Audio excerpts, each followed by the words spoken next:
تمہارا پروردگار خوب جانتا ہے کہ تم اور تمہارے ساتھ کے لوگ کبھی 2/3 رات کے قریب اور کبھی آدھی رات اور کبھی تہائی رات قیام کیا کرتے ہو، اور اللہ رات اور دن کا اندازہ رکھتا ہے۔ اس نے معلوم کیا کہ تم اس کو نبھا نہ سکو گے تو اس نے تم پر مہربانی کی، پس جتنا آسانی سے ہو سکے اتنا قرآن پڑھ لیا کرو۔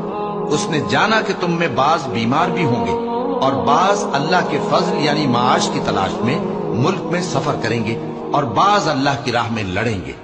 تو جتنا آسانی سے ہو سکے اتنا قرآن پڑھ لیا کرو، اور نماز قائم کرتے رہو اور زکوٰۃ ادا کرتے رہو اور اللہ کو نیک نیتی سے قرض دیتے رہو، اور جو عمل نیک تم اپنے لیے آگے بھیجو گے اس کو اللہ کے ہاں بہتر اور صلے میں بہت عظیم پاؤ گے، اور اللہ سے بخشش مانگتے رہو، بے شک اللہ بخشنے والا ہے،